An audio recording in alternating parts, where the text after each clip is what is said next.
Hello everyone, I am your teacher for this question and the question is state the general rule for calculating the error in a combined calculation. इस question में आपको कुछ general rules state करने हैं जिनकी help से आप errors को कैलकुलेट कर सकें किसी कंबाइंड कैलकुलेशन में। अब चाहे वो डिवीजन हो, मल्टीप्लिकेशन हो, एडिशन हो या फिर सब्ट्रैक्शन हो, तो हम स्टेप बाय स्टेप हर एक ऑपरेशन के बारे में डिस्कस करेंगे कि वहां पर हम एरर को किस तरह कैलकुलेट करते हैं, उसका रूल क्या है। तो फर्स्ट ऑफ ऑल हम यहां पर मेंशन कर देते हैं error in some or difference. तो यहां पर सबसे पहले हमें अपनी दो क्वांटिटीज को लेट करना बहुत जरूरी है।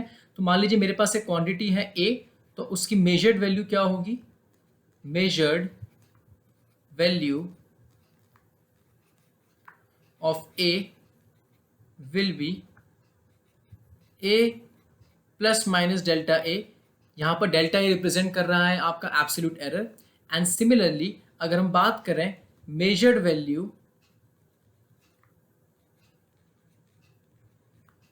वैल्यू ऑफ बी की, तो वो हो जाएगा आपका B plus minus delta B.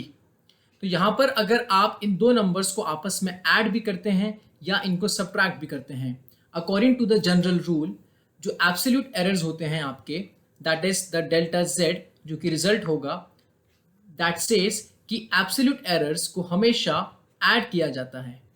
चाहे आप अपनी दोनों क्वांटिटीज को सब्ट्रैक्ट करें चाहे उन्हें ऐड करें, absolute errors are always added in case of sum or difference. Hence अगर हम इसके जनरल रूल को एक्सप्लेन करें तो यहां पर हम लिखेंगे the maximum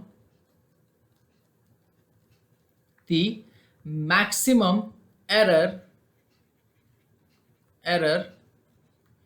in some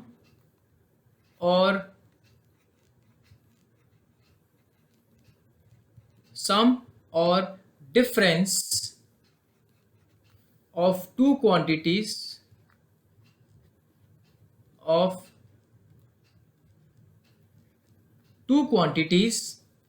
is equal to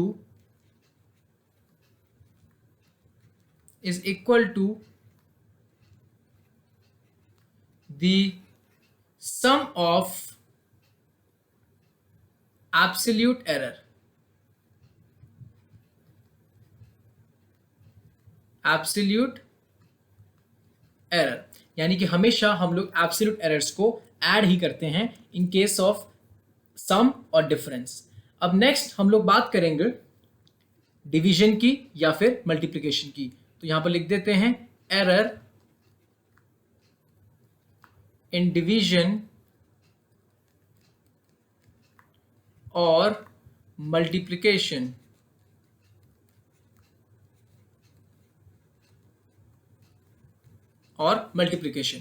तो मान लीजिए यहां पर आपके पास कोई भी दो क्वांटिटीज हैं जिन्हें आप मल्टीप्लाई कर रहे हैं या फिर आप उनको डिवाइड कर रहे हैं। तो अकॉर्डिंग टू द रूल उनके अंदर जो फ्रैक्शनल एरर आता है, जो फ्रैक्शनल चेंज आता है, that is given by delta Z upon Z is equals to delta A upon A plus delta B upon B. हमारे पास कोई भी दो क्वांटिटी हैं ए और बी, आप चाहे उन्हें मल्टीप्लाई करें चाहे उन्हें डिवाइड करें, उनके अंदर जो फ्रैक्शनल चेंज होता है, जो फ्रैक्शनल एरर होता है, वो हमेशा इसी एक्सप्रेशन को फॉलो करता है। तो अगर हम यहां पर उसके जनरल रूल को स्टेट करें तो हम कह सकते हैं the maximum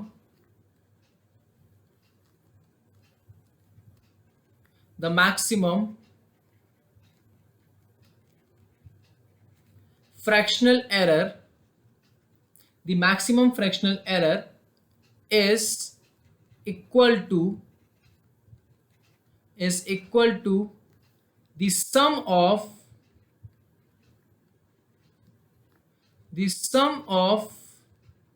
their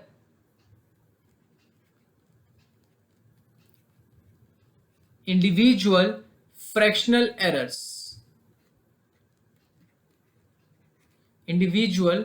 fractional errors. And this statement, this rule is given for both. ये डिवीजन के लिए भी फॉलो होता है और आपका मल्टीप्लिकेशन के लिए भी फॉलो होता है.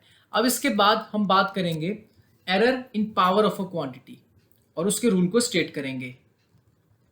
Error in the power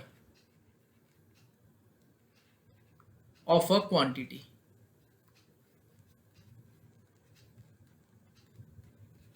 error in the power of a quantity. तो लेट सपोज आपके पास कोई क्वांटिटी है जिसको आप लेट कर रहे हैं z is equals to a to the power n. आप इसको लेट करके चल रहे हैं. तो इसके अंदर अगर आप फ्रैक्शनल एरर निकालेंगे, आप फ्रैक्शनल चेंज निकालेंगे, तो that comes out to be delta z divide by z is equals to आपका जो n है वो आगे मल्टीप्लाई में आ जाता है and a becomes delta a divide by a. तो इस तरीके से आपको इसमें आपको फ्रैक्शनल एरर निकालना पड़ता है. तो अगर हम इसे स्टेट करेंगे तो this becomes the fractional error, the fractional error in the nth power, in the nth power of a quantity of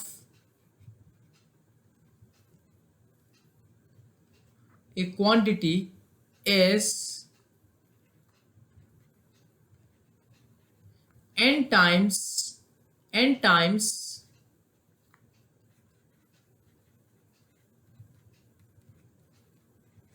the fractional error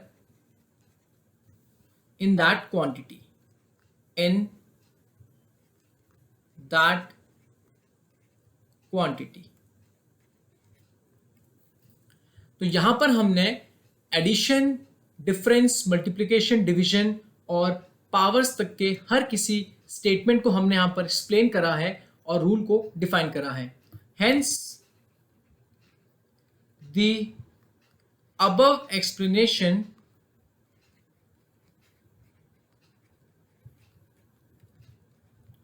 is the required answer, is the required answer.